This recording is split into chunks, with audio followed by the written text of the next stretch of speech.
Recent developments with Everton mean that there have been a lot of questions around Manchester City and Chelsea, particularly will they get relegated, what exactly have they done, and what are the Premier League doing about it? And the simple answer seems to be no, on the face of it. But you might want to wait and learn a little bit more about the context, about the Everton situation, and what penalties could apply and what have applied in the past.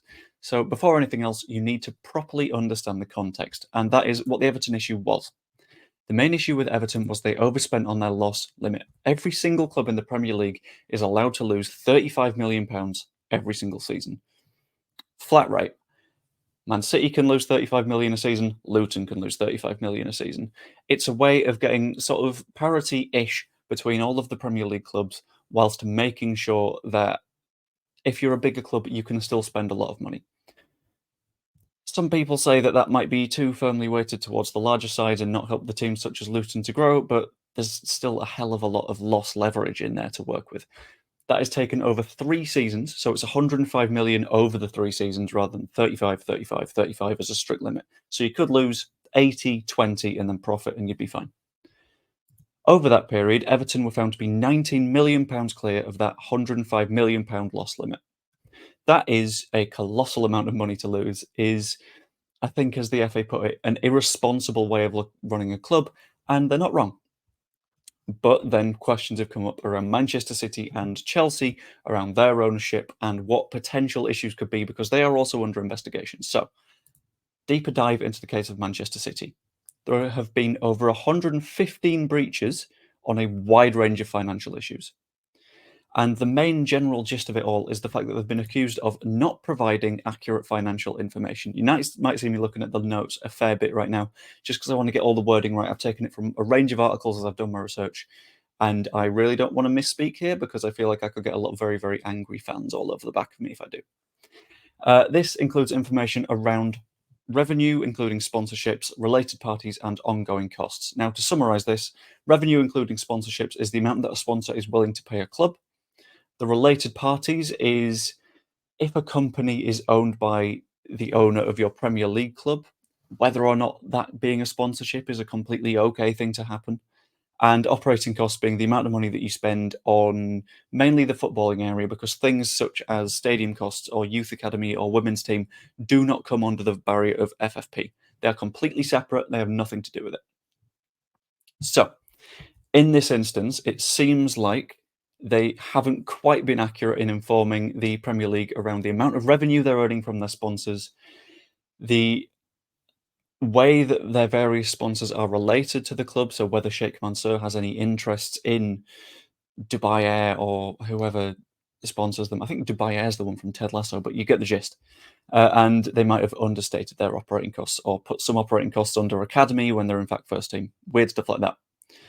There has been clear comment on the fact that there will not be retrospective punishments. So that means not stripping titles, not stripping cups, nothing like that. Purely because that gets a little bit too messy. You get very much into the woods of, okay, well, if they didn't win the title, then do they earn the prize money? Do we have to take that back? That's where it gets complex. However, there could be potential point deductions on a range of charges. I will get into that a little bit later. In spite of all of this, Man City have challenged the admissibility of the emails. Now, that's because a lot of the emails that have been used as evidence are things that have been gotten from things such as the Panama Papers and related leaks that ethical hackers have taken to say, look, this is what people are trying to get away with. And I think it should be completely admissible. It's not a court of law. In a court of law, there would be a question of, was the evidence gained legally? And in this case, probably not, but that's not what the Premier League is dealing with. As far as I know, Manchester City have not disputed whether the emails are accurate. They've just disputed whether they were obtained legally. Completely different question. If they are accurate and City isn't denying it, there could be something in the charges. Now we get to the other club that are a big part of the discussion, and it's Chelsea, who are, and I'm going to get this quote verbatim as well, under investigation by Premier League and FA for potential breaches of football rules, including FFP.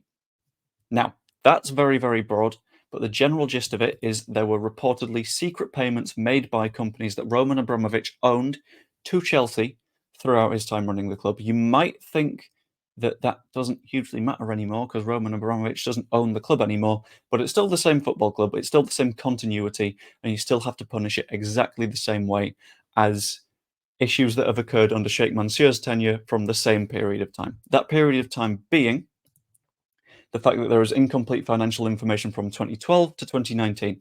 In that, sorry, hiccup. In that period, Chelsea won a Premier League. So it's not like they spent money and got nowhere. There was clearly a benefit to breaking these rules. And it's a sheer amount of money that was not declared in annual accounts. Now, if you look back at what I said earlier about the accrued losses issue, if you're not accounting for things being in the revenue, then that entire profit and loss question goes out of the window. Then people have to say, well, if you didn't account for the money that came in, then what about the money that went out? Is that accurate as well? If you're sending in inaccurate financial reports to an organization that is almost entirely reliant on accurate data, you've got big problems. And it's not something where Chelsea are completely denying there is a problem here either. They settled for £8.7 million with UEFA in July. Now, the issue with that is UEFA can only investigate back, I think, 5 years, maybe 4 or 5 years. So they could only look at things back in 2018, and it would take time to investigate. So by the time that charges were brought, there would be a problem. They would be outside the statute of limitations, and UEFA would be toothless. They wouldn't be able to do anything about the issues. On the other hand, the Premier League does not have this statute of limitations. The Premier League can investigate anything that has happened throughout the duration of the Premier League, and that is why both Man City and Chelsea could have significant issues here, because they have both been in the Premier League for all of that time. Whilst UEFA doesn't have the teeth to properly apply its FFP rules, the Premier League does. And that means there is potential for punishment. And what punishments can we expect? There are a hell of a lot of things that could happen here.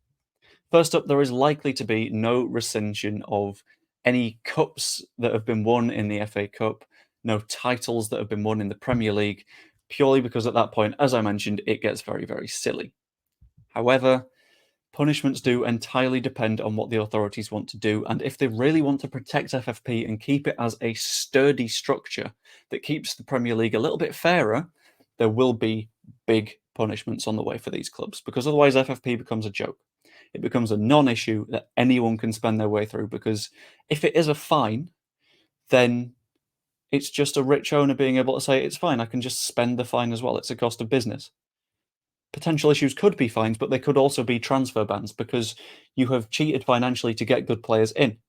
There could be vast points deductions. Like, I think a few years ago with the Calciopoli scandal, this isn't in the UK, but Juventus were initially handed a 30-point deduction in addition to instant relegation to Serie B, which could see Man City or Chelsea sent down to the Championship immediately without any potential argument, which would be devastating for them because it would take away from revenue, but it would also demonstrate to everyone that FFP has power and we can't continue to break it, which is a big issue.